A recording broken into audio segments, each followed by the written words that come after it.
talk about the VOD and the silver screen. Kevin and Tom and Joe know all there is to know, from masterpieces to deep fried tacos. And if the movie sucks, you might hear them say, there's no telling where the guys will take you. Get ready for a spoiler. Won't say it twice, cause we already warned you. Better watch out, it's gonna ruin the plot. Real spoilers. Real spoilers.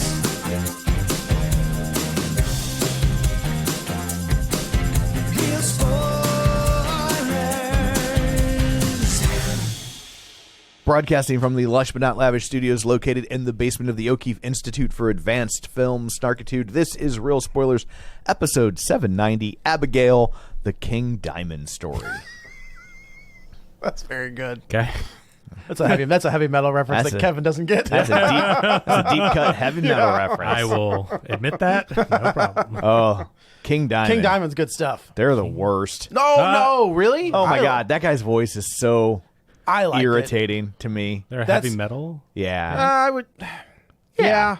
Oh yeah, they're absolutely heavy metal. I was thinking hair metal, but they're more. No, they were kind of like precursors to death metal. Yes. Like they weren't quite death metal, but like all their songs were about Satan. They were really scary. But then the vocals to me always sounded like Tiny Tim when he's just like it's a lot of that. That's I was watching a documentary on Nightmare on Elm Street. Yeah. And they talked to the guys from Dokken who do the theme song, I think, for The Dream Warriors. Yeah. Same one that has Goo Goo Dolls on the soundtrack, right? Or are they on 4? They're on one of the late '90s ones. Yeah, but it's the alternative Goo Goo Dolls. Well, no, it's the heavy metal. Right before they became an alt rock band. Yes. They were signed to Metal Blade Records, and they were they would go on tour with bands like St. Louis's own Anacrusis and Metallica, and then Iris hit, and they're like, oh. Yeah, this is what we're doing now. I used to talk when I worked at the Point, the alt rock station in St. Louis. I would talk to interns sometimes, and I would always use the Goo Goo Dolls as an example of like career paths, right? Yeah. And I called it the Johnny Resnick conundrum. And I was like, what happens when the thing that you're good at isn't necessarily the thing that you love, right? Like That's fair. Like he started a metal hard rock band. Yep. And then, like, that didn't go anywhere. And then alt rock picks up, and they kind of pivot to that. And it turned out they were really good at the lighter end of alt rock. It's like Mr. Big. Yeah. And so I'm like, so now what do? Do you just say, no, damn it, I'm going to keep putting out these other records nobody cares about? Or are you going to? Depends how much of an artiste you are. Yeah, you're going to take the money. And guess what? The Goo Goo Dolls took the money. Yes, take the money. And that's what I would tell the kids. Take the money. Take the money. Take the money. Always. And then, you know what? Take the money and then have a side Hobby, project. right. That's exactly it. You know? And you fund your hobby. Right. Fund the thing you want to do. Talk to, what's the husband from Rosemary's Baby? John Cassavetes? John Cassavetes. Yeah. Yeah, that's what he would do. Yep. Yeah. But no, so they talked to that guy from Dokken, and he was just like, I should not have sung that high on that song. Yeah. Because I can't do it now. He shouldn't have sung that high on any of those songs because he can't do it now. He cannot. It's like Vince Neil. And then so Jeff Pilson was a bass player for Dokken. Yeah. And rocking with Dokken. And I think he was kind of secretly singing a lot of those songs. Oh, is that right? Especially like live because I saw them this would have been like 2000. I booked them when I was working at Pops, and I hadn't seen Dokken in years, right? And so I'm in there for the sound check, and I was like, man, they still sound pretty good. Mm-hmm. That's not really how I remember him looking, but it's been 15 years since I've thought about Dokken. Yeah, right. And so then they come out for the show, and I was like, that's Wait a not minute. Dokken. But it didn't sound any different, right? And so it's like Jerry Cantrell. Yeah. If you take Jerry Cantrell out of Alice in Chains, it does not sound the same. Yeah. It is very different. That's why that guy they got now sounds so much like Lane Staley. Yeah. That, now they've got Jerry Cantrell doing the backups. Yeah. And you're like, oh, yeah, it sounds exactly the same. Yeah, the guy that they have in Alice in He's Chains good. sounds just like him. Because I haven't seen the new Alice in Chains, but I saw Jerry Cantrell solo, and that guy sang in his band. And when they would do Alice in Chains songs, I was just like, well, I see why you're in the band. It is crazy to look at him too. Yeah. Because he's like a little black dude with a giant afro. Yeah. Rocking out, sounding like Lane Staley. Yeah. Just like him. So let's go around the table and everybody can introduce themselves. You haven't introduced the show. Yeah, I did. I think that he did. I absolutely did. That's how we got to the You actually songs. did introduce it? Yeah. I did. Yeah, I got lost in pay that. attention, Kevin. Thanks for listening. I'm not a rock guy, so I didn't understand anything you guys just said. Yeah, there's a whole King Diamond gag. Kevin Brackett, for a long-time caller, first-time listener. Hey, that was like a whole different podcast I was just on. That's pretty good. Wow. This is Joe. Welcome to Real Metal. Real Metal. Oh, with 2 E's. Yes. Yeah. This is Kevin. Real Metal? Yes, Real Metal. That's Yeah. exactly what I meant. And this is Tom. So before we dig in, let's get some shameless plugs out of the way. Kevin, I'm doing shameless plugs right now. We're going to start giving Kevin show notes. Yes. Don't forget we're available on Apple Podcasts, Spotify, YouTube, TuneIn, iHeart, wherever you find a podcast, you can find us. While you're there, be sure and follow us so you never miss an episode, and maybe leave us a review to feed our egos. You can find us on Patreon to feed our wallets, at patreon.com/real spoilers, where for $5 a month, you get all sorts of bonus content, and you help out the show tremendously with just fun things like computers and mics and hosting costs and all Doesn't that go in sort our of stuff. pocket, folks. Yeah, I mean, we wish. We'd love to be skimming off the top, but so far it hasn't gotten to the top. No, it is not. So There's nothing to skim. there's nothing to skim, but we're not above it. You can also find us on Facebook at facebook.com/real spoilers. While you're there, like the page, join the group. The group is the best place to go if you just kind of want to interact with us and the other listeners. It's called the League of Show Sharers because we are hoping you will share an episode, and people who were kind enough to share an episode this week include Chris Valls, Julianne Jordan, Tammy Lynn Powers Betts, Tom Dowdy, Ralph Tribble, Chris Magic Man, Richard Krotzer, Gabriel Lugo, Travis Tewitt, Taylor Ward, Greg Summers, Dissect That Film, Heather Sachs, Brent Smith, David Rojas, Vertigay 314, The Kryptonian Orphan, Nostalgia Cast, Colby Mack, Spoiler Piece Theater, Matt Naglia, Geek to Me Radio, Ronnie Castle, Mike and Oscar, In Session Film, Ryan Terry, and Binge Movies. I didn't see you. When did you share I did it this morning. Last night. Oh, well, I did it yesterday afternoon, so there you go. Pretty sure Kevin liked it. I'm pretty sure that was technically this morning. It was not. It wasn't after midnight? I don't think so. I honestly don't know. I was at work listening to it, So, I still did it. okay. Yeah. Okay. Kevin liked the post. It counts. It's like I did it like late afternoon yesterday. I usually save it. So anyway, there's all that. Let's dig in, shall we? These guys love covering their lead actresses in muck blood. and then letting them walk out of a burned down house. Yeah, they love doing the whole movie in one house. Yeah, right. I think even their VHS segment is inside a haunted house. Yeah. I think. So in an interview, they asked them about how do you love being in these type of situations where it's, just running away in a house and everything. And they're like, they come from the indie filmmaking of like, what location can we get? Now let's write a story that works in this location. Do you think? But they're above that now. I know, but it's like, that's not you know even what? complaining. Maybe working on those last two Scream movies, we're like, let's go back to where we're, Yeah. Yeah, like they don't have to, but I think their sensibilities, they just said we're so used to that it's like. I think that set is Resident Evil. is Wayne Manor. Oh, it looks like Resident Evil to me. The kitchen looks just like the kitchen from The Flash. Oh, the one Keaton's in when he's Yes, flipping around. it's set up exactly the same. Oh, I was wondering. See, I thought I didn't watch the Resident Evil TV show or whatever on Netflix. No. But do you remember the first Resident Evil game? When Sure. they're in the Yeah. manor and Yeah. there's that big opening with the stairwells. And I go, if they didn't just use this place for a Resident Evil movie, what are they doing? I mean, it looks like the mansion. Well, because the Resident Evil movies don't follow the games. Well, that's the problem. Is that they're like, here we've got 3D cubes and all this stuff. It's like that's cool. That's not in the games. It's not the games. It has nothing. Who is this Alice character? Can we go back to talking about King Diamond? No. But I did when they're in that kitchen. I was like, this is this has to be the same. Interesting. The same setup. It's a really cool location. It is. I thought it was a great looking place, and I like it when there's these kind of chamber piece type movies. The only problem I had Yeah. is they just did this. Like it's kind of the same premise as Ready or Not. Kind of. Here's the thing I gotta. It's very similar. Yeah. I don't know if you guys picked up on this, and I actually don't see anyone talking about this. And I had a lot of fun with this movie. I had a blast. It was a lot of fun. Yeah. That was a fun time. It's Clue. It is Clue. It's absolutely Clue. This is like the plot of Clue, like beat for beat. Like I found myself getting distracted because it's so close to Clue. Mm-hmm. The characters, the setting, the things that they do throughout the movie, and like where I'm like, at what point are you like? I get paying homage to something, but if you're not like coming out and talking about how, oh yeah, this is a spiritual successor to Clue or whatever, and you just do it and it's so close, it's like it was just distracting for me. I thought for sure at the end of this movie. We'd get three endings. I thought it was going to be Samara Weaving. Right. There'd be. I thought Samara Weaving was going to, as the bride from Ready or Not. I thought it was a shared universe. Absolutely, I was surprised when we get the dad at the end, and there was no stunt casting involved. I really thought that's Matthew Good. That's Matthew Good. Ozymandias that's an from actor Watchmen. to get Matthew Good. That's a big. But I did think the same thing. I don't know. I don't feel him, like Matthew Good is like if Nicolas Cage came walking in. No, or something. but as Dracula, as the Renfield Dracula, right? Like I thought we bonkers. were gonna get like a name above Sure. the title actor or some cute nod to something else. Like Yeah. I don't. But that, with all due respect to Matthew Good, that ain't you. He's Yeah, Ozymandias. That's what I know. But that he's still that role is it's one scene It's and beneath requires him. They Yeah. got Matthew Good when that could have been anybody. So Yeah. like I do Dan feel Stevens.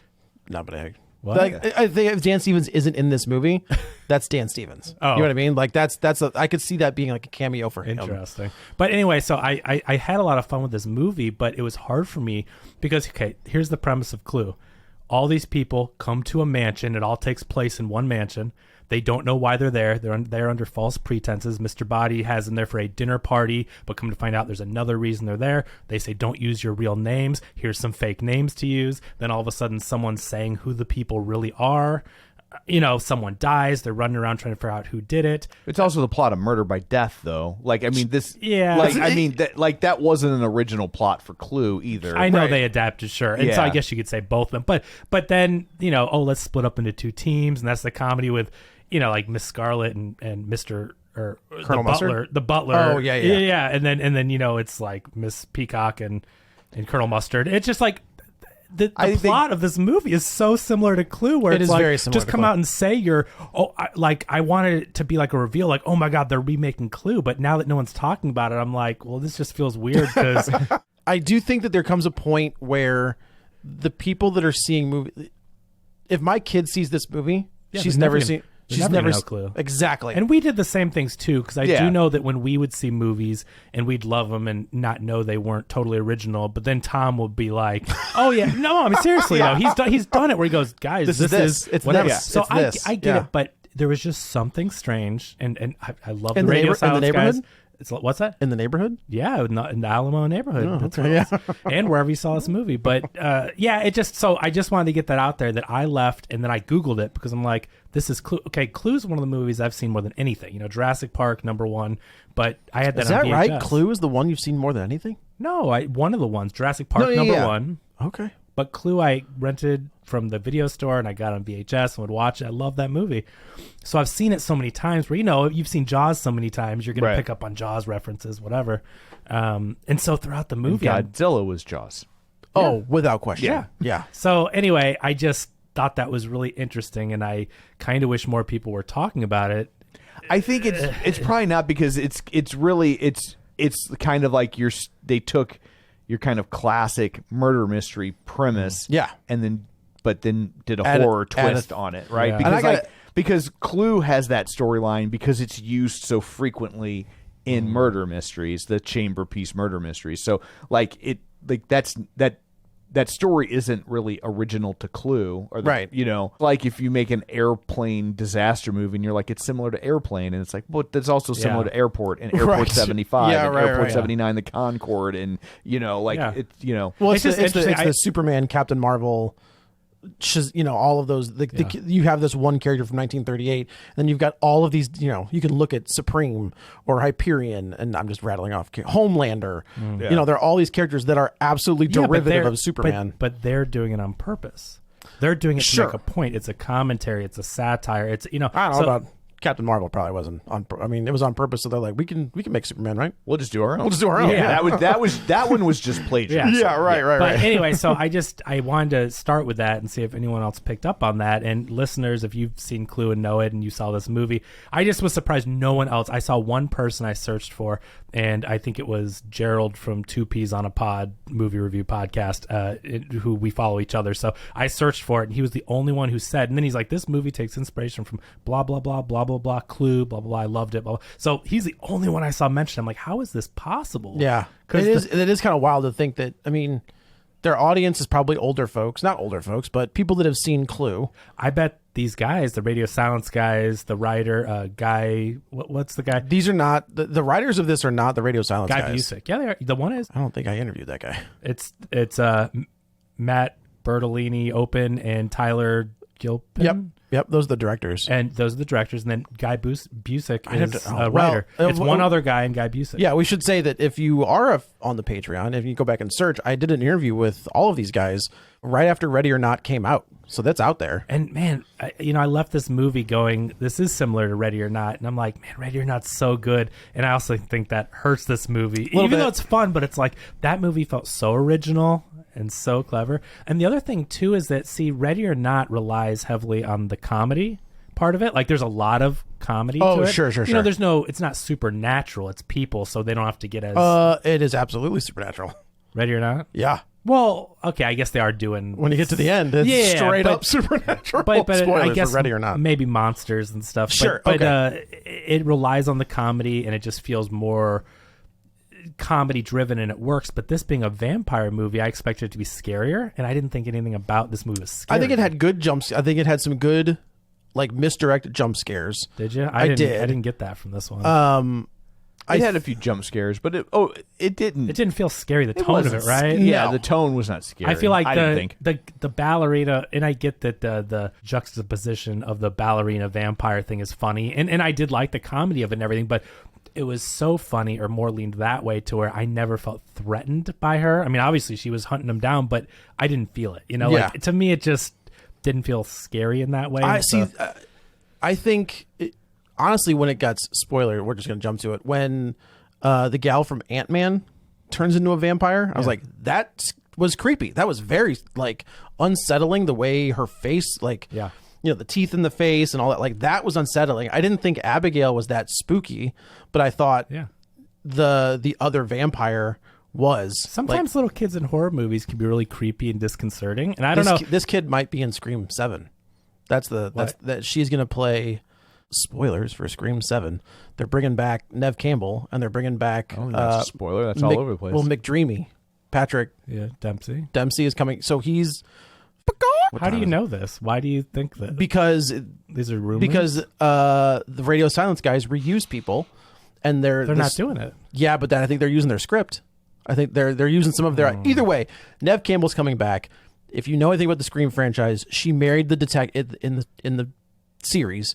Sydney marries the detective from part 3. Yeah. They have kids.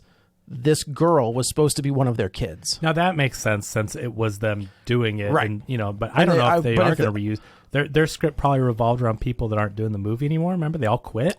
Well, they didn't quit. One of them one did. got General fired. Ortega quit. One got fired. Then they all quit after. Right. Well, that's what I'm saying. They can't just use. They're probably not going to use the same script because it revolved around characters. They're not going to recast. Well, I think if you're bringing back Neve Campbell, if that was part of their plan, I don't know. That movie's changed like 5 different times already. Saying before because they had already said they weren't going to pay Neve Campbell real money, which is like you mean the gal that's been in every single one and of then these everyone movies? got fired, and then as soon as that came back, I sent the headline to Tom, and I go, "Wow!" Yeah, we were both like, "So Neve Campbell's coming back." Yeah, Hail Mary. what's her name? Melissa Barrera gets fired. The Radio Silence guys aren't doing it. They bring in Michael Landon to do it.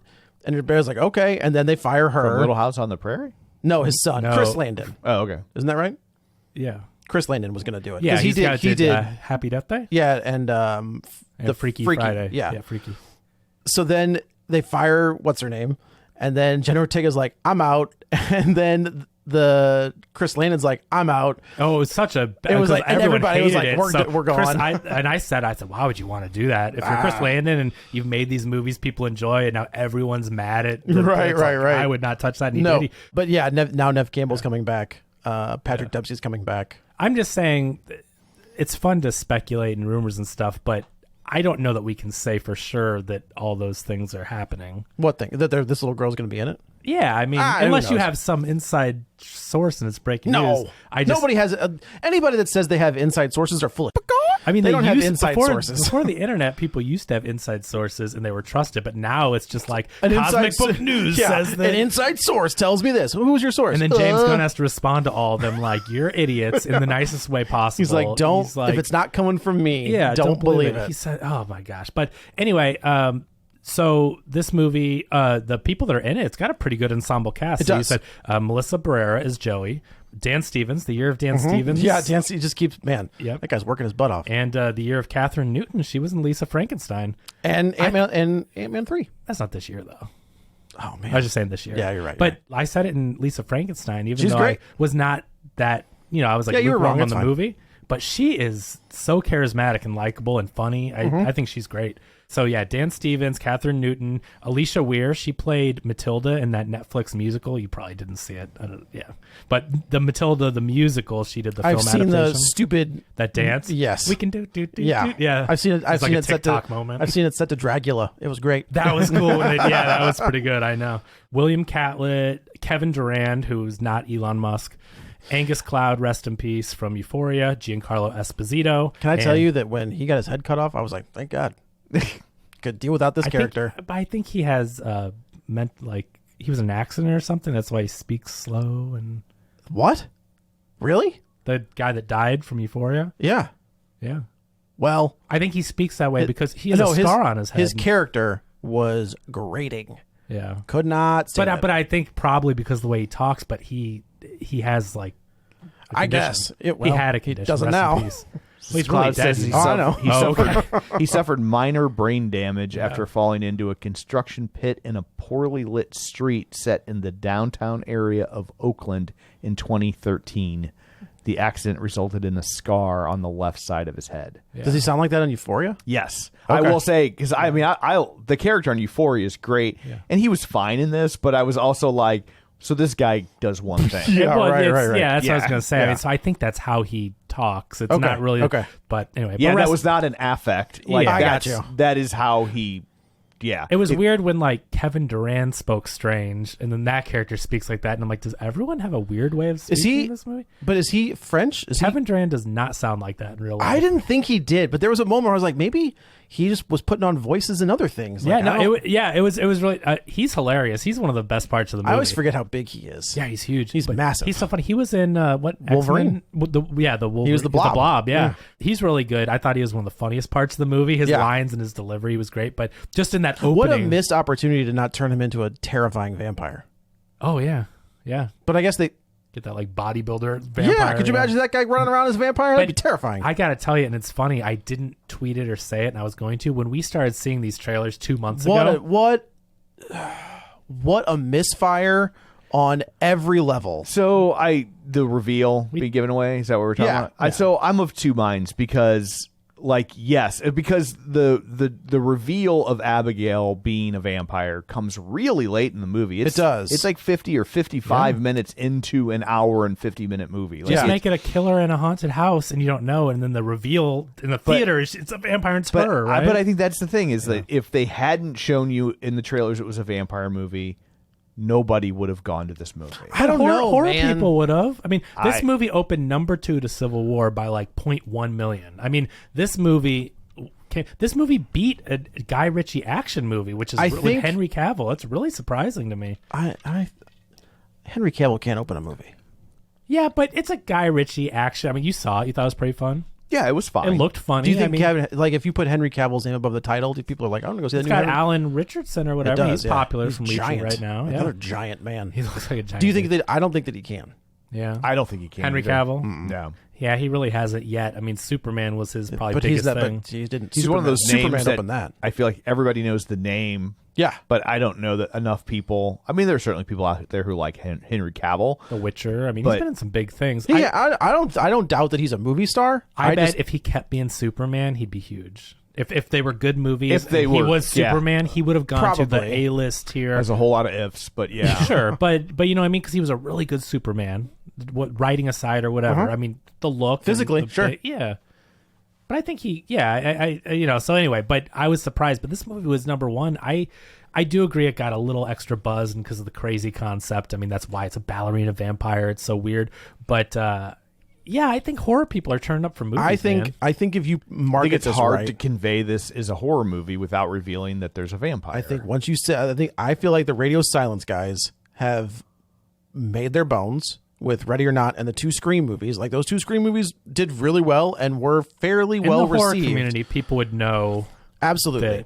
I think there's a way to cut those trailers where you don't reveal that Abigail is the vampire. I bet you could cut her out and still have scary. I think you could even leave her in and have her be the vampire human part. Yeah, the vampire part. But I think it is. But on the other side, we live in 2024 where there's 8,000 things per second getting thrown at you. I also think I think of. Yeah. I don't remember if in the trailer of From Dusk Till Dawn they reveal that it's vampires. Spoilers. That is a wild. Now that movie with the reveal. I don't remember if that's in the trailer or not. Did you know? I don't think so. Because I know when I was a kid and I rented it, I had no idea what it was. I don't feel like I remember knowing it was a vampire movie going in. When Selma Hayek turns into a vampire, you're like, what the? I'll what is never happening? forget that as a kid because it was so weird. Because you were oddly turned on by it. Is that after Pulp Fiction or before? After. Yeah, so I had known Reservoir Dogs, I had known Pulp Fiction. Yeah, because that's why I'm like, it's the new Quentin Tarantino movie. Of course, I'm going. So I liked all the witty banter and everything, and then I watched the movie,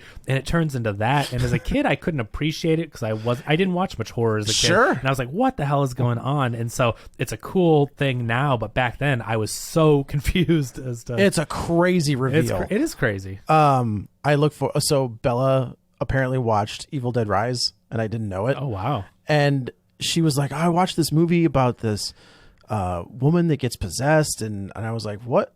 Did you watch Evil Dead? And she was like, but it was in like a tower. I'm like, did you watch Evil Dead Rise? Wow. And she was like, yeah, it's terrifying. That's a bloody movie. I'm watching the trailer right now, and no, you can tell that they're in a vampire bar. I wonder if as many people didn't watch trailers for movies, though. Did people just go see a new movie without watching a trailer? Yeah, it was a lot harder to see a trailer back then. I mean, you either saw them in front of the movies, and I mean, this, Dusk Till Dawn came out in 96. Yeah. So 96, 97. I wonder if people would go, hey, it's the new Robert Rodriguez or Quentin Tarantino movie, and just see it and then have their minds blown. Yeah. But she was like, it was terrifying. Yeah. And I look forward to being like, what you're gonna watch. Let's talk about the plot. So it's a heist. So they're all brought to this huge mansion under the guise of, oh, you've got this job to do, and it's a 24-hour job. Right. They kidnap the little ballerina Abigail, the titular Abigail. Yes. And they bring her to this house. And I think she's a little young to talk about her titulars. I just gotta. Great. Now we're gonna get more comments. Yeah. Wonderful. You do this to yourself. You're going to wonder why you're getting 10 million shorts about how, the liberals are talking about titular. And they bring her to this house, though, and Giancarlo Esposito is like, stay here for 24 hours, and you'll each get, what, like $8 million? I think it was like apiece? $7 million. 50 million, yeah, 8 ways or it. something at the time, I guess, including him. So it's this huge job. And so, like, yeah, how hard could it be to babysit this little girl? And we're going to do one person is going to go in there and talk to her so she doesn't see anybody besides this one person. Melissa Barrera is that one person. I think it's a shame. Not Lizzie Kaplan. Not Lizzie Kaplan is pretty good. It is a shame. Who's Lizzie Kaplan? Because I'm not getting that. Lizzie Kaplan was in, I know her from, what was it was such a great show. It was where they were the caterers. Party Down. Party Down? Yeah. Oh, okay. She's the girl in Party Down. Oh, okay. Gotcha. Yeah, she's great. Yeah, Lizzie Kaplan's a fine. Look at your friend over there. Oh, yeah, okay. Yeah, she's fantastic. What is it, the Masters of Sex? Yeah. I think she was on She's that. in Cloverfield. Okay. Yeah. What? Who was she in She's the Cloverfield? girl, right? One of the ones the monster stepped on. Oh, she's the one who explodes.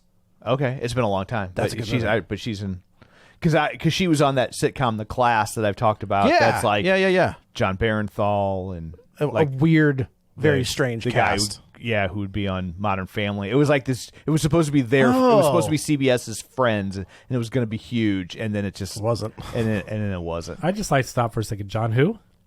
Barenthal? How would you say it? I thought it was Bernthal. Is it?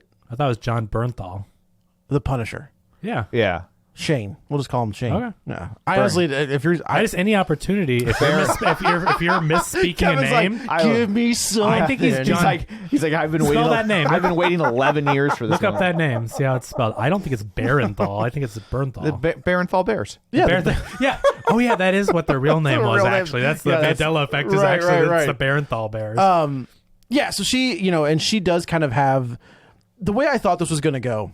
Yeah, it's Bernthal. Oh, there we go. Yeah. So good. You got one. Vindicated. You got more to go. All right. I'm just saying. Come if on, I get called out for this, Don't you're worry. gonna get called out. Don't worry, Mears. You got one. You got. First of all, you've Yes. traumatized me for life. Second of all, I never say that He anymore. has nightmares about Josh Brolin. Josh Brolin. And I will tell you guys, if you want me to take clips from every popular No, movie and please television don't. show, Oh. almost everyone I gotta tell you, says I hear nightmare. it. I They hear say it. it I a hear lot, it. I hear yeah. it now all the time. I guarantee more people than not say nightmares. Well, they're And wrong. I'm one that doesn't say it anymore. They're all wrong. But every time I watch something, I'm Yeah. like, that actor, that's how they pronounce it, nightmare, and that's how I grew up pronouncing Well, it. It's you're just- all wrong. Yeah. I'm just- I heard something weird about language from a language expert, that language is something that we invented to communicate. And as long as you communicate, like, who's to say what's right and wrong? It's just the words are used to communicate their meaning. Oh, there's right and wrong. But who does we it's made up. Oh, sure, all sure, sure. languages are It's made all up. a construct. So Yes. you Yeah, can't yeah. actually, when you say it's wrong, it's like, well, people that invented it did it one way and it evolves. Sometimes words change or they don't get used. Kevin So- Smith does have that really interesting, like when he talks about the Snoogans, Yeah. where he's like, "Where did that come from?" He's like, "I got it came from Muse. Like Muse would say this, and then this word would morph into this word, and then this word would morph in like, and then it's just like, nah." And that's how languages are invented. Yeah. So it's just interesting when you think about it and someone says, oh, that's wrong or right. But it's like, well, that's the accepted or the majority of the acceptance, but it's all made up. So yeah. Yeah. Yeah. But yeah, I mean, look at Shakespeare. Oh, prime example. All the words. Joe's he- like, I'd rather not. Yeah. all the. I Please mean, don't. I just googled it. So words invented by Shakespeare: bandit, critic, dauntless, dwindle, elbow. Elbow. Yeah, lackluster, lonely, Oh, I use lackluster a lot. skim milk, swagger. The kids use that. Well, they Yeah. Isn't don't that anymore. amazing? So here is one of the, And, you and then he gave new meaning to words by adding the prefix "un." So he coined unaware, uncomfortable, undress, unearthly, and That's unreal. crazy. right? That's awesome. But that's Like one of wild. the most revered writers of all time, and he just made stuff up, and it became widely used. That is kind of cool. Interesting. So they But all yeah, get so together. I honestly thought that this Yeah. was going to, and it does eventually, but I thought it was going to be Abigail and Joey against the team, which it kind of does end up that way. But just from the interactions that she's like, I promise I'm not going to let them hurt you. And she stands by that promise throughout the movie. She stops Frank, who's Dan Stevens from Yeah, she does everything really. until she shoots her in the head. Yeah. It's kind of, But that's when she's being attacked by her. Fair. You know? But I do yeah. think that's interesting because the spoilers again, but there's a ongoing thing with the pinky promise, and I won't let anyone hurt you. But I thought when she shot her, that was over because technically, I know she didn't kill her, but she still got hurt. Right. Like Yeah. once you shoot her, that's done. And Yeah. to call back that, I thought, I mean, I get it, but I'm like, but you shot her in the Well, head. I- Like, I it's- think but the when pinky- you get the pinky promise at the end, I also think it's a moment of like, is that real Yep. or is she That's manipulating her? because she does Yeah. manipulate her the entire time. Yeah. So it is that moment where she does. Gotcha. You Okay. know. Yeah. So our characters are. They want. They want. You know. Esposito kind of says, "Don't. We're just going to call you," and he basically calls them all the Rat they're Pack. kidnapping a little girl whose dad is some kind of rich and They don't famous know. person. Well, but they're ransoming her, so you know that he's Yeah. a rich. I'm just saying, their dad is a rich person, and they're going to get a ransom, so that's why they need to keep her for 24 hours. He'll surely pay up within then. Everyone can go their separate ways. But the mystery is who is this? Who guy? is? But they also. I do like that they don't. They won't use anybody's names. I liked that they didn't call the black guy Sammy. That's what I liked. I do too. That was definitely a like when he started going through the names, I was like, "Ooh, I'm like, And- oh, easy. that's- careful. it's a little on the nose." And someone online, they gave that a criticism, not a major one, but they're like, shouldn't he have been Sammy because of Sammy Davis? And I'm like, Yeah. but It's also a little on the nose. I would have liked maybe a joke about the fact that even him going. It's the Mr. Pink joke. Yeah, thank you for not calling me Sammy. Right. Yeah. Frank Sinatra's the leader, and that's who Dan Stevens was. Oh, these are all Rat Pack names? These are all Rat I Pack names. completely missed that. Okay, Dean, well, or- I was like, I don't think it corresponds. The ones that probably messed you up were Joey. Yeah. Because that's Joey Bishop. Joey Bishop. okay. And then Don Rickles was like an honorary member. Yeah, and they were friends, but they weren't in the... Why wouldn't you call one of the girls Angie? That's what I Angie thought. Angie Dickinson? Yeah. Because Mr. Warmth wasn't in the Rat Pack, so he was... Yeah, friend. but Don Rickles was... I love that story with the... Hey, Frank. Don Rickles tells I somebody... know he's like, hey, Don, can't you see him? Can't you see I'm eating? Oh, my... That With is a girl. That's a great joke. That's such a great moment. Don Rickles is kind of one of my favorite comedians. He's a because legend. he was so good. He's so good Some at of his just being... stuff's a little hard to listen to. I mean, I it mean, was you of gotta its look at the time. I get it. I'm just saying... Yeah. You talk about things holding up. I mean, a modern audience and with modern ears and sensibilities. It's hard. But he was still working, right? Like up until he died. Yeah. He was Potato Head. Mr. Potato. Oh, that's right. He was Mr. Potato Head. But yeah, Mr. Warmth. I went back and listened to and watched almost all his stuff recently. He's so funny. He's so quick. His late night appearances are incredible. Well, and Carson was kind of in that crew too. Like he wasn't part of the pack, but he was in definitely with them because there's a famous Rat Pack in St. Louis that they filmed in St. Louis. Yeah. Where I think it was Joey Bishop. No, make it. Oh yeah, And Yes. Carson filled it. Oh, did he really? It was and like, Carson hosts it. If you can find it, it's out there. It's easy to get now. amazing. I think. But it's like they filmed it at the Keel. Was the it old the old Keel? Okay, Yeah. and it was like a fundraiser for something, and it's all of them. But I think no Joey Bishop, but Johnny Carson's but the Johnny MC. Carson. But it filmed in St. Louis, and it aired locally on Channel 9. on Channel 9, the PBS affiliate KETC, and it was lost for years. And then Somebody found it. Yeah, somebody found it. So who is Peter in the Rat Peter Pack? Lawford. Peter Lawford. Okay, see, I didn't really... Okay. And he's another one who's kind of like, if you ever look at like that infamous Rat Pack poster, Yeah. I don't think he's on it. Yeah, Yeah, that's- or if he is, he's the one where you're like, who's that guy? Yeah. I know Frank Sinatra, Dean Martin, Sammy Davis Jr. Was it Peter Lawford? Like he was married to a Kennedy, wasn't he? Oh, is that right? I think so. And Joey Bishop was like the number 4. Yeah, I know. Joey Bishop, I know, but I didn't connect that one. Yeah, and then Don Rickles. Gotcha. Okay. The So I poster, give 'em all their the poster names. that I've got is the one that has Joey Bishop, where they're all playing pool. That's the one I've got. the pool and not in front of the Sands. Not the sign. Sands, yeah. Because his name's Joey, so of course. He was the brother-in-law of John F. Kennedy and Robert F. Kennedy. So he married the one sister? who died, not the weird one that's running for president. That's and Junior. but yeah, What a... All So- right, that's it. so they all get- You guys got enough hate on that last episode. yeah. So they... It's just real quick. It even says on Wikipedia that he's said as that he was famous for being famous. That's pretty good. That's pretty good. So they are all trying to figure out, like, they're killing time. They're kind of bored. They're just drinking and hanging out, and they're trying to get more information about each other. And they're like, no. Angus Cloud does the thing that, it would have been kind of funny if he had nailed every single one, because he is kind of supposed to be this dope. Yeah. But he gets them all wrong. And then Melissa Barrera steps up and does not get any of them wrong. She picks them off kind of one by one. But why does an army medic have that much knowledge to do that? I wish that she had, like, again, in Clue, they start picking apart people, and I just wish that Melissa Barrera's character was something a little bit more FBI, whatever, but a profiler. You know what I mean? I didn't really get why I guess she was just good at it, but I think that's what it was. I think it's kind of... if she was in on it, she would know the information. I was waiting for some that would be a good little twist, right? Yeah. I was waiting for, and because this is so similar to Clue, I'm looking for, well, who is really in on it? And we kind of find out later the reveal. I mean, the Dan Stevens reveal, that is another twisty Clue type thing where it's like he wasn't... He worked for, he was an undercover cop in the operation of Dracula's operation. What is kind of a bummer is you don't find out why the Marine was there, and you don't find out why Angus Cloud was there. Yeah. Like, they're both gone before they get the reveal as to, like, you were this person, and you did this. And I was like, well, what about those guys? Yeah. What happened to them? Yeah, so she breaks it down. We find out that Dan Stevens is a disgraced New York detective who got a little too close to the mob and started to live that life. And then tried to turn on... Well, there's a reason all these people are there. The gal from Lisa Frankenstein is like Kathryn Newton. Kathryn Newton is a hacker.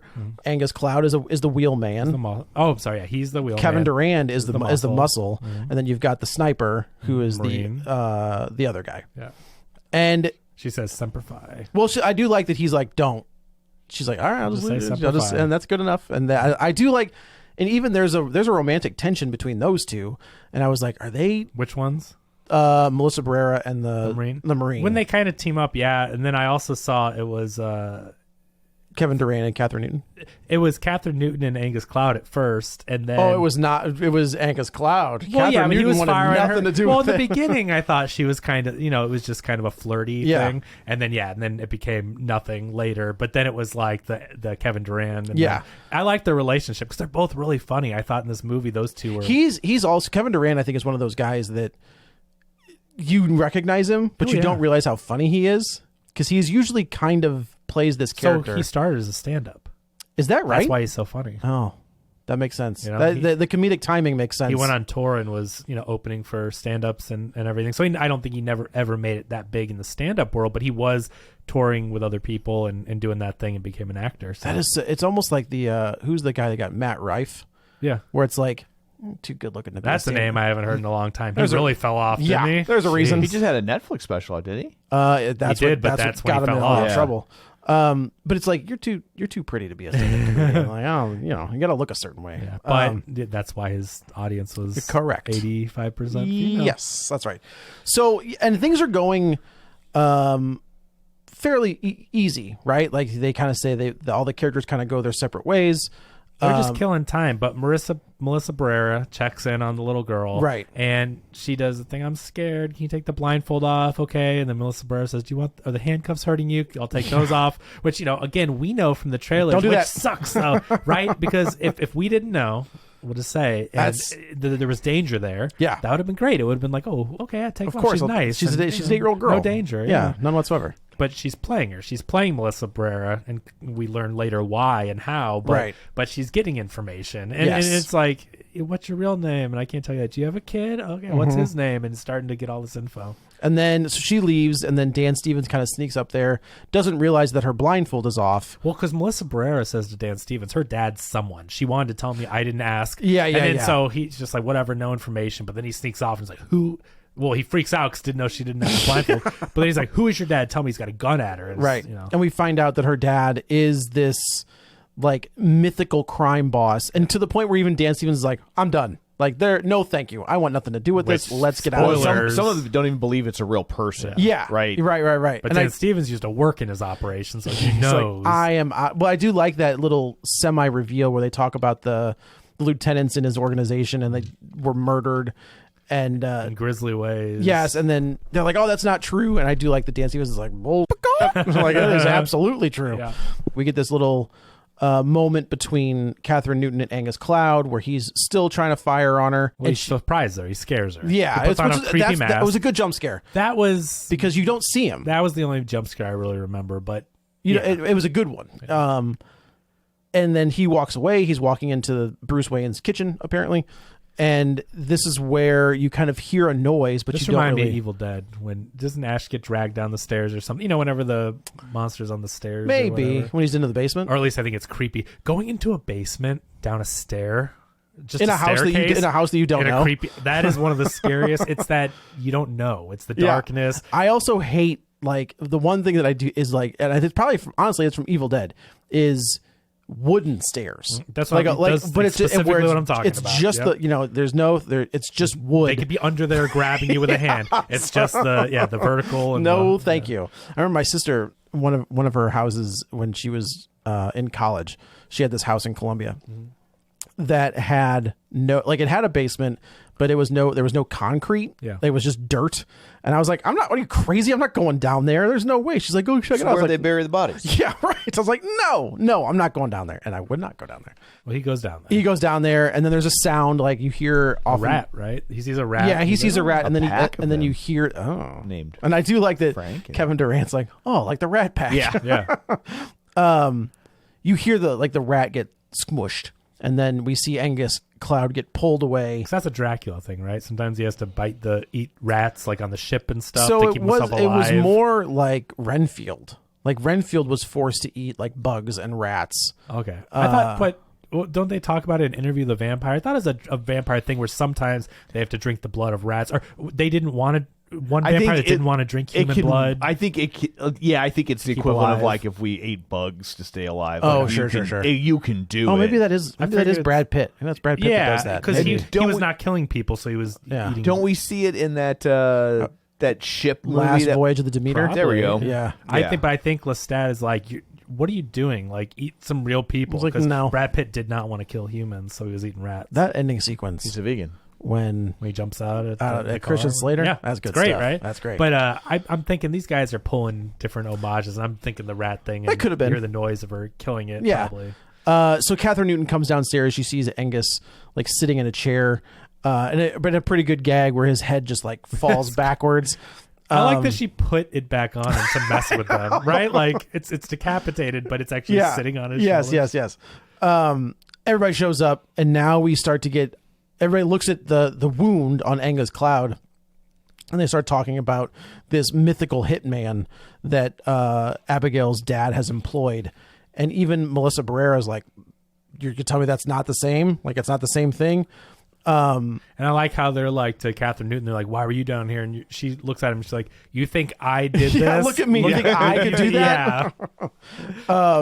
Yeah. And then honestly, I think, if I remember right, this is kind of where all hell starts to break loose. All of our characters go to see Abigail.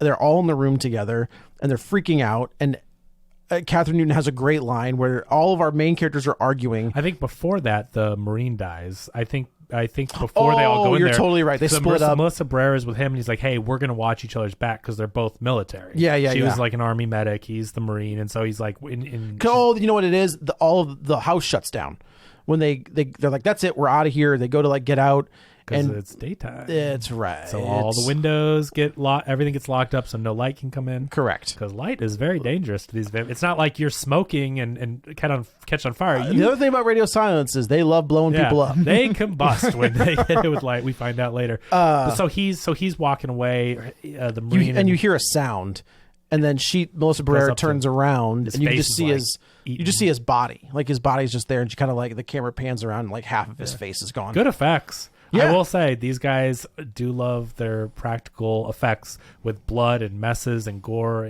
They're goop. Yeah, they're doing it the right way. It's not a lot of CG. No, that you can see at least. Yeah, they literally blew up a vampire. Yeah, at the end of this movie. Yeah, but it's messy. Rightfully so. But it's messy. It's not CG messy. I think the explosion. There's muck and stuff. There is muck. There's that last scene. I'm sure it's sweetened. Yeah, when she like kicks like the brain matter off of her, or the intestines like through. I was like, that's a good. But that's the difference is with a lot of the modern CG stuff, because it's expensive to film and it's messy. They got to reset things. You get one shot. But with CG, it looks really fake. There's no weight to it, and so I appreciate what these guys are doing. No, I agree. Yeah. So this is you're right. They see him, then they go see Abigail. They're fighting. They're arguing. And that's when Abigail reveals herself. She basically breaks her arms and her fingers to get out of the cuffs. And then Kathryn Newton's like, guys, what? Guys. And this is the big reveal is that she's a vampire, and we find out this Vargas character is Abigail. Like her father has sent her out to take out all of his bad people. She's not really a little girl, just like that other horror movie. But I think I think that she is, because she says that my dad turned. Like this is when my dad. She was turned as a little girl 200 years ago. That's what. She's not a little girl. Do they say that? She's Kirsten Dunst. I mean, she's trapped. She's like frozen in time. Right, at that right. They don't age. When you get turned as a vampire, you don't age. No, I know she's that. Stuck. But do they give a time frame as to how old she is? Do they say? I'm honestly asking. I don't remember. Yeah. I mean, they say that she's. There's something in the movie that alludes to she's not a little girl. She's playing. Okay. She's an old vampire. She has a line at some point about having done this for 200 years. Yeah. She's bored. She's messing with them at this point. I got you. See, now I like the fact that she is kind of a goofy little goober. I like it when the monsters and the characters just mess with the main people, and so goofy little goober. I think it's funny that she is using her time. She's just so bored. Yeah, she was like, I'm gonna mess with these people that are somehow connected to my dad's operation. Right. So she takes out. I guess she doesn't take out anybody here. She does. I was surprised. So she takes off Kevin Durand's cross necklace and stabs him, but not fatally. But the necklace isn't big enough. It's a little one. Yeah. So she's stabbing him. She bites Kathryn Newton. She bites Kathryn Newton. And I do, even where she's like, what does this mean? Like, am I going to become a vampire? And Abigail's like, I have no idea. Melissa Barrera shoots her in the head, and you see that she like wipes the blood away, and there's no bullet. That was a wound. good little gag. Yeah, I wish she grabbed the bullet or something, or the bullet hit the ground. I was like, where's the bullet? It went through? No, Dan Stevens shoots her in the head. She gets up. Melissa Barrera shoots her twice in the chest. Okay. But you're right. She does stand up, and then she wipes the wound. Like the wound is gone. Yeah. So all of our characters take off, and then they end up. Basically, they're like, what do we know about vampires? And I do like, what are we talking about? Twilight vampires? Are we talking about well, and you've already True Blood seen vampires? that at least two things that you associate with vampires don't work, right? We see That's that, right. The garlic. The garlic doesn't work. This is before that, because they're trying to figure out like, how do we kill a vampire? And they were like, well, is it the True Blood vampire? That's is right. it Once this? they know she's a vampire, Right. they go stock up on the. But the cross. Dan Stevens She'll has grab one the of the. cross. No, that's next. Is it? That's when our team split up. Okay. because thinking she the same walks- thing that Yeah. they were like, we have all this, but I guess they confront her later. They do. Okay. I do love that Kathryn Newton. It's one of my favorite lines of the movie, where Dan Stevens picks up the bag of onions and he was like, "What is this?" And she was like, "Garlic." He goes, "These are onions," and just throws them down. I don't know, like just. Well, you got to figure garlic isn't going to work if the vampire is keeping it in their home, right? You would assume. You would assume that's One would true. assume. Well, I guess they don't realize it's the vampire's home, though. Yet, I guess that's. Well, they start seeing. Angus Cloud very early on when they're hanging out goes and sees all the like murals on the walls Of her. creepy vampire stuff. So I guess he knows something's up, but he does not live long enough to No. convey that information. He does not. So yeah, now our team split up, and this is where we get Kevin Durant gets stabbed a bunch of times with his cross. So now we know the crosses don't work. Abigail picks up the garlic and She, just like, like smells it, and she was like, and- "I love this smell," and Yeah. tosses that. Okay, So now garlic we know doesn't- she's an Italian vampire. we put it in everything. Or Sicilian. Yeah, both are fine. Yeah. I use it all the time. And we never really get to see the stake because nobody gets close enough to use it. It gets used on Dan Stevens in his thigh. So he is not a vampire. He is not. I was like, you're not walking. Like I have a scar that goes from my kneecap to like up my half because I blew my quadricep out.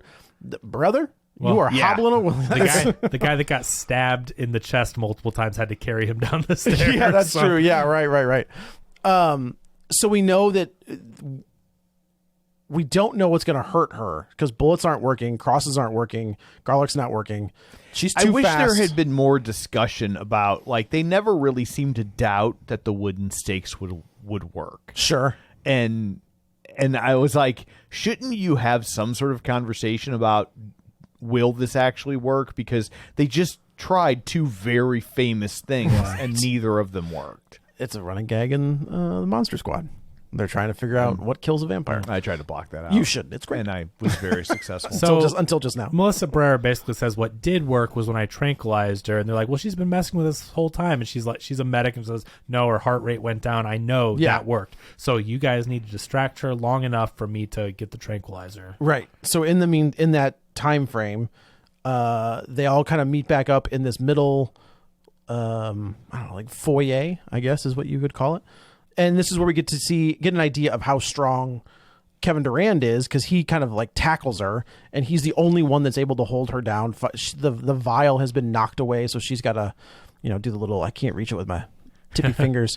Which, after seeing all of this, I kind of think she was just letting him and messing with them. It appears to me Yeah, she's I would strong agree. enough to break down yeah. metal cages and walls and Yeah. stuff. No matter how big and strong he is, she has vampire strength. Yeah, It's when you see her just bust out of that cage, like she's messing with them all. She can do anything. It was Yeah. always a game Yes. for her. Yeah. So they trank her. They put her in the cage, and this is where we get the reveal of who these people really are. Kathryn Newton is a hacker who would steal money from her parents' trust fund, and then it just kind of got bigger and bigger and bigger until she started stealing money from the mob boss. And I like where she's like, "I'll give it back, I swear." He's like, too late. We find out that Dan Stevens is the undercover cop who got a little bit too close and maybe tried to like orchestrate a coup against the bad guy. Does that sound about right? I just know that he got in too deep. He enjoyed the life a little bit. He was undercover and then got corrupt. Right. Yeah. And then we find out that Kevin Durand was the muscle for a Canadian mafia guy that maybe killed some of Abigail's dad's people. And then we find out that Melissa Barrera, who had a back injury while she was deployed, got hooked on morphine. Became an underground doctor. I took it as she was a doctor. Like that's, I mean, a field medic is one thing, but an underground doctor is a little bit different. But I don't know. Well, she was a medic, and she, you're not looking for a license or whatever when you got to patch up people with bullet wounds. Yeah. So she started working for shady people, and the dad is one of the people, and she did not save a very high up person. Right. So I think they said somebody very important too. Yeah. So I don't know. I thought it was gonna be Abigail's mom. That's what I thought we were looking at. I think it's just one of the big guys. She screwed. They see it as she nicked an artery rather than pulling out a bullet because she was high. Because she was high. Yeah. Because she got high. That's right. Because she got high. And then there's a scene where Kathryn Newton ends up. This was gross. This was a gross scene when she falls into the pool. Yeah. That is just bodies. Decomposing bodies. The water was bodies. That's very true. She wasn't in that, was it? Was she in that? I don't think so, but okay. It just reminded me. Yeah. Like bodies. Because she says it. Yeah. So I'm just like. So this is where Abigail says, "My dad. You were right," because Joey kind of calls her out and says, "Your dad doesn't love you. He will. You're doing whatever you can to make him care about you." And we find out that Abigail has been luring all of these different like enemies of her dad to kill them in this house to get his attention, and it's just not working. This is a real Kristen Stewart, Ed Harris situation going on here. A little bit. I mean, especially at the end of the movie. She knows where all the bodies are buried. That's right. Well, yeah, because she buried them. Yeah. So this is where she offers a deal, and she says, "If one of you lets me out of here, I will let one of you leave."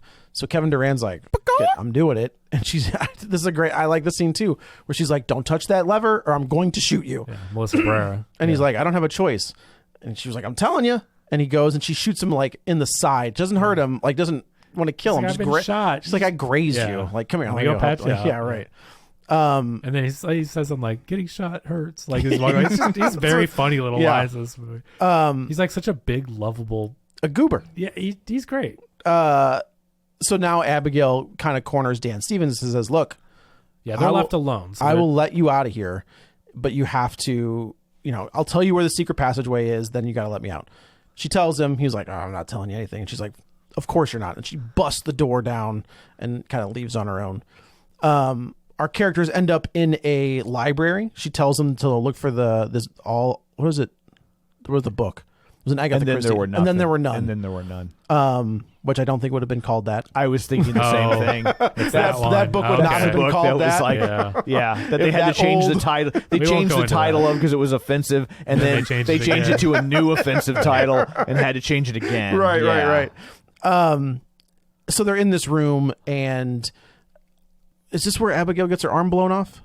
Is this where she gets hit with either way, she gets hit by sunlight and her arm explodes. And this is the first time that she's been hurt. And Melissa Barrera is like, "Okay, if we just stay here in the sunlight, like she can't touch us." Right? Yeah. Okay. And then is this where Dan Stevens... Oh, we have to split up at some point. Yes, that's right. Because they figure out the reset, right? Kathryn she goes, figures out... It's all computer controlled. If I can just reset the windows and the door locks, we'll get out of here. So right. Going to find the main power source. This is the From Dusk Till Dawn moment for me, is when so it's Kevin Durand and Kathryn Newton, they're walking their own way. If you remember in From Dusk Till Dawn, spoilers if you haven't seen that movie. Seriously, like this is a fairly big spoiler for the movie. You had your chance. So. When Tom Savini gets bitten, he covers it up and then we see him change. This is the same scene where Kathryn Newton has been bitten. We don't know what's going to happen to her, and then all of a sudden the wound heals, and you're just like, "Oh man!" And you can see Abigail is in her room or something, but she's in like the dancing place, and she takes over. Yeah, she takes her over. This is a weird scene, which the whole dancing thing. I was gonna say it was like she was her familiar, but she's a vampire, not like just a servant. So no, but it's that control, like right? Because when you have a familiar, you can control them and make them do things. What? I mean, in vampire lore, like you're like Renfield, like you're familiar. The vampires. I was thinking the familiars that from Blade, where they were like humans that worked for the vampires during the daytime. Yeah, no, I mean more like we saw specifically at Dracula, Renfield. That's true. Yeah, he controls him. He has him under like a hypnosis kind of a thing. Yeah. But she's an actual turned vampire, but she has that control over. And she's not Kathryn Newton anymore. She is Abigail. Yeah. So she kills Kevin Durand, and I do like this scene where she kind of leads the Dan Stevens and Melissa Barrera into this hallway. Yeah. Dances. You didn't mention the big ballet dance. It's very weird. Cuts back and forth between. It's definitely the most like abstract part of the movie is Abigail and Kathryn Newton. It cuts back and forth. They're doing the same ballet routine, and it cuts. I thought it was kind of cool looking, but it didn't push the story along. It was just there. I like the gag that Kathryn Newton is kind of smoking. Yeah, like when she's kind of in the sunlight, she doesn't have any control over it. Right. So it really is Abigail still controlling her and doing the dance and making her. Yeah, but yeah, she's like getting burnt because Abigail doesn't care about her. No. Yeah. And I do like this line where she's got her back. Kathryn Newton has her back to Dan Stevens and Melissa Barrera.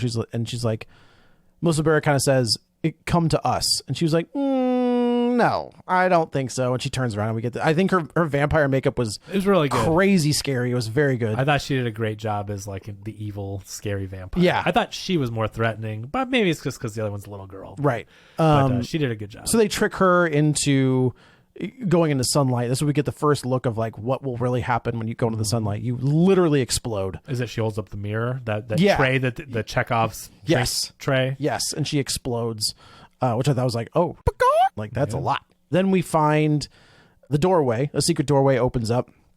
They walk down it. There's Giancarlo Esposito. He turns around. He's a vampire. And he turned. I thought he was making meth down there. He's got people for that. Yeah, that's right. We find out that Abigail turned him because he was going to make he was actually making a play for her dad. And Dan, like taking over the business. Yes, he wasn't hitting on him. No. He wanted the business for himself. I mean, it's okay. Yeah, I don't. As long as they're all both into it. They're immortal, right? Like things get boring after a while. I'm woke like that. Trust me, the comments have told us as much. Yes. So he says to Dan Stevens, he's like, "Let me turn you, and we can take over the whole operation, and you'll be immortal." Yes, and he was like, "Fine," and I thought that he was saying "fine" so that Melissa Barrera and him had like an upper hand. No. Yeah, I thought that at that first is too. not That what he's happens. like, I'm going to do this so I can save people. I thought that was good. That was a good heel turn, though. It is a good heel you turn. already know that he's been at odds with Melissa Barrera. He's not a good guy, and obviously he's corrupt and went undercover and then loved that life. So he's right. He's and now he's a into vampire. Power and everything. And that throws up a lot of blood. Yeah, it was pretty gross. And they did the thing. This was like this is how I think an Interview with a Vampire they turned them, right? They would bite them and then drink my blood. That's how Brad Pitt turned. Or I've never seen that. You've never seen Interview with the Vampire? I have not. I know that. I know that ending sequence. You guys have never. It's a good movie. I always liked it. That's fine. But that's fine. You know that ending. So you just know the ending sequence. Yeah. It's a lot better when you watch the whole movie. I know the and premise then of the movie. I know what it is. But. Okay, but that's how they turned them in Interview with a Vampire. Probably other lore too, but it's a very much the exact same process. And he turns and he attacks Giancarlo, and kills him. I liked that he went full heel though, right? Like, he didn't go do that to work with. Well, initially you think, right? Like you're like, all right, he took out the one bad guy. Now we're gonna go get the other one. He's like, but nope. he's like, nope, you tricked me or whatever, right? When he was mad at him for something, what was he mad at him for? Because he set him up. Yeah, whatever. When he kills him, he's like, that's for setting me up. Yeah. Abigail shows up because he's about to kill Melissa Barrera, and they go at it, and he is stronger. Which I do kind of call bull on. Like, if Abigail has been a vampire for 200 years, she should be stronger. The only thing I took that from was that he is an adult, so his strength got multiplied to vampire adult versus vampire child because her body, all things relative. I know that an older vampire should be more powerful, which she was, like, powers. Right. Yeah, she had more knowledge of how to utilize her powers. That's true. But he in got, terms like, of just brute strength. That's fair. Yeah. That's So which is why he bites her and almost drains her to death's doorstep, and that's the part where, to me, seeing his strength, it's like he could have just pulled her head off or something. I thought it was a little bit. He seemed underpowered when he fought Abigail, but she was knocking on death's door again, I guess, so to speak. Yeah. So I thought that was a little mismatched because it's like I can see that. He was healthy and powerful, and she was drained. Mm-hmm. So they end up back in the library. And somehow Abigail and Melissa Barrera have a Joey, I would just call her Joey. I Yeah. always use her name. Abigail and Joey have a conversation, right? Doesn't she say She something says like together? we'll work together, and I was like, oh, they're gonna turn her. She catches her. Dan Stevens throws her off the That's top right. staircase You're right. a couple stories down, and Abigail slides on, catches her, and says, "I'm weak. I need your help to fight him, and I'll let you go." If we beat him, then I'll let you go. And I was like, well, she's gonna bite her. Now we're gonna have. It's gonna be the ending of the Joe Johnston Wolfman all over again, where it's vampire on vampire. Oh. Hey, Is that the porn parody? that's what Blockbuster had. Yeah. Yeah. Nice shirt last week, by the way. Oh, thank you. Yeah. Did the Wolfman have nards in that parody? Always do. They're man. They're men. They're wolf Well, man. I saw King Kong, and he's a man, and there weren't huge nuts. Who said he was a swinging man? around. What? They refer to King Kong as a man. Who did? They always use he I pronouns. for honestly King have Kong. no idea. Well, I didn't see anything else either. Okay, that is this is a tangent. But when you see those movies with huge animals walking around, There should be some and they giant have dongs. nothing. That's just weird. Like I anatomically, think it'd be that's- weirder to see a bunch of Both are It would equally be weird. dongs. It would be weird Kong because you've never dongs. seen it, because generally because of censors and stuff, you don't see that stuff. But it's a huge animal. And you imagine Watchmen it- was weird. Watchmen was weird. Watchmen was weird. When you see the big blue Yeah. just swinging And there. I get that it's in the comic. I understand yeah, it, but it's still weird. but it's- and so like I think Could you that's imagine King Kong's nuts like knocking over buildings? yeah, that's Like that. But I don't think he should just be a eunuch. Like, because I mean, to Can me, you see like a gorilla's when they're just walking around? Oh, I don't feel like I've ever. I feel like that's My a eyes good, don't naturally drift there. I don't know. I just think it's weird when big animals are walking around and they have to do all the functions and The old- everything, the but they old, make them into dino- Ken Yeah, dolls. Kevin, the do you think dinosaur it's weird bubbles. or do you think it's disappointing? I mean, they have to make the little Kongs. You know, like that Yeah. has to happen somehow. I don't know. It is Strange. true though. There is a giant blue in Watchmen a lot. So credit where credit's due. If Yeah. there's one thing he did, he kept it true. but he didn't because he changed the ending. So whatever. Well, Abigail and Joey team up. Dan Stevens is just basically kicking the shit out of both of them. yeah, and he's throwing Joey around and ends up. He almost impales her on the wooden stake that's like going through a No, a chair. that was like a wrought iron. That was metal. Oh, it was Yeah, because I saw it- a wooden handle or Because of something. King Diamond. Yeah. I thought I saw maybe it was the handle. It but could've been. When I was looking at it, It I looked thought like a there was fire a wooden poker. part. And so what I thought she was going to do was pull him onto That's what I thought it we were gonna and- get too. and do the stake and have him explode. But We didn't. Kind of a nice head switch. You're waiting for that. And Yeah, it was good. Basically, the two of them end up. So she does get bit. Joey does get bit by Dan Stevens, and I was like, "Well, here we go." But Like he doesn't this- know how to turn people. So it was just a regular That's bite. true. Yes, right. Come to find out. Well, it's- even well, I think she was going to turn, but since they spoiler, okay, so they kill Dan Stevens. Dan Stevens dies. He explodes in a glorious like like explosion of blood and muck. Yeah. Okay, Kevin. So from Quora, it says a male gorilla's penis is about 4 to 6 centimeters long when erect. Oh, jeez. So That's insane. How does that even work? I don't know. You'd have to talk to the. Couldn't female. tell you. No wonder they're always so mad. That's Well, I guess in that case it's not as big okay, a deal then. but like he's a giant gorilla. So that's going to be it says at least this- multiple inches. It says the Multiple silverback gorilla will inches. have 3 to 5 females in his harem who only come on heat about once every 4 years. Hey now, 4 years. Jeez. Well, I would be pissed. Yeah. So if you got 5 of them, that's like Yeah. every 11 months. Yeah, that's not. Oh, poor guy. Yeah. All right. Well, Well, there we that's go. more information than we need to know. But So, thank you. so maybe not seeing Kong's dong. Maybe it is there. Makes perfect sense. It's in there. See, I bet you it's in the. Yeah. the sure. graphic artist made Yeah. sure that it was there, but you'd have to zoom in at a You million. know, Adam times. Wingard's like, you put that. That's why it's so important to get 4K That's the director's cut. Yes. Yeah, that's Wingard couldn't wait to put that. or Giant, director's uncut. uncut. That's Ah, true. It probably would be because uncut. That's fine. I doubt King Kong has been circumcised. No, you're probably right. I'm just assuming he's not that's- Jewish. I'm not Jewish. Yeah. Okay. Yeah. Neither am I. Yeah, That's an American thing. it is an American thing. They win. They blow up Dan Stevens. And she does. Joey says, "Am I going to turn into one?" And she goes, "Now that he's dead, no." But see, that is vampire lore. Like the if you kill the vampire that created That. It's like a domino It's effect. it's like an MLM, but for vampires. Yes, right. They're both bloodsuckers, right? but I But would like you think kill the vampire that created you, then you're relieved of your curse. That has been kind of like kicked around in lore before. Okay. So if you've got a lot of Scentsy stuff laying around your garage, Yeah. find Becky, who sold it to you, Kill her. and kill her. And Goes then away. You're free of Amway. That's right. That's right. It all goes away. It disappears. Quick disclaimer: don't actually do No, that. please don't I do think that. we have to actually Yes, say that yeah, do just not in do case. that. But You've that got is- a that garage is illegal. full of if you have acai drink. if you have a garage full of Scentsy, right? You're already making bad decisions because people just suggest things Yeah. to you. Just So buy this. really, to be responsible, we do have to put that asterisk Yes, on there yes, yeah, and please. say, don't actually Real go kill spoilers people. does not condone the murdering of anybody. DM us. Yeah. Also, We've got we a can't, list. we can't put that on the internet because we will end up on a list. Yeah. But shoot us a DM. Slide into our DMs. We'll let you know who you're allowed to Right, kill. yes, that's exactly right. And this to me felt like the ending of Ready or Not. Like this is kind of the same ending where Abigail reverts back to her human form. She lets Joey go, and she kind of, I do like the line where she was like, Jesus, like it's the line in Ready or Not, I think is like, she's smoking a cigarette and she was just like, in-laws. And like, that's how that movie kind of ends. And this one is Like Knives Out. Yes, exactly. Yeah.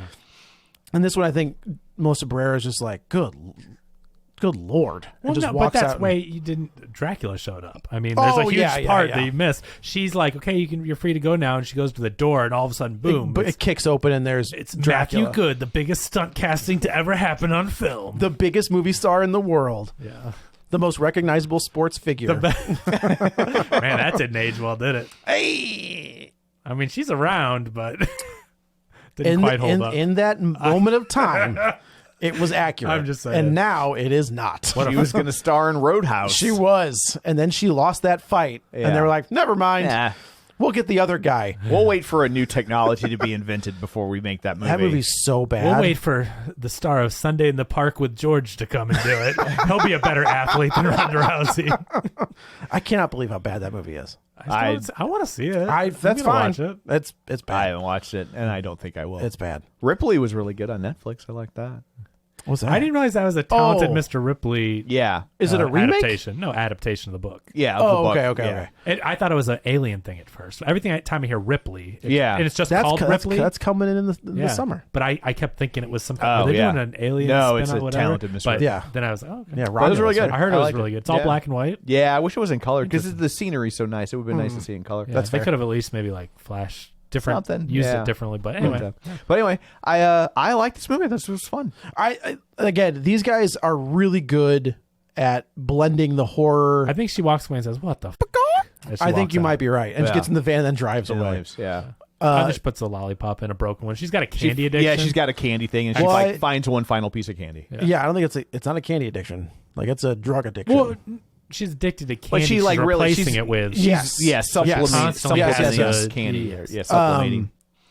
I did think that she was gonna, given I thought these- they were going to interview the vampire. I Well, thought someone I- was going to be in the back of that. I thought she was gonna drive past like the burning down building Oh, from the Ready or Not or whatever. I really thought she wasn't going to make it out. I'm of there. honestly surprised Samara Weaving wasn't in this. Honestly, Yeah. like she's been in almost all of their stuff. Yeah. She's the Scream 7. It's or really Scream- fun. Go watch Clue, and it's interesting.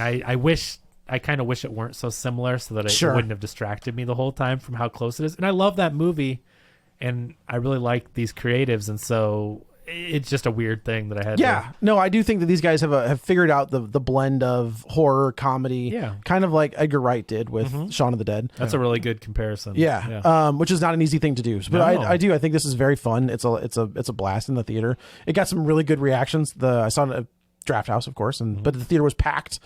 So they put in the small theaters. That's you gotta But put- I think they bet wrong on that one. So you if know. Gentlemanly Warfare did 10.0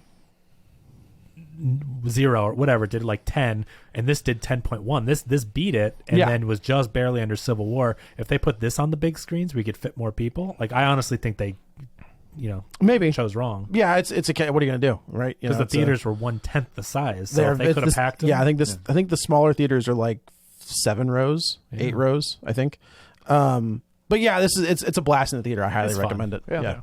So I guess that's it for this one. Let's go around the table and everyone can say where to find them. This is Joey. You can follow me on the Twitter at JoeyButts, BUTTS21, and on Letterboxd at the same. This is Kevin. Follow me on Twitter at KevinRBrackett. And this is Tom. Follow me on Twitter at Roger Kubert or on Facebook at facebook.com/Real Spoilers. While you're there, like the page, join the group, and of course, don't forget our Patreon. So that's and it YouTube. And YouTube. Subscribe. Get that Watch up these there. things. Watch these things. So that's it for this one. Thanks for tuning in. And until next time, Maurice gives Brian his leather vest. Get back.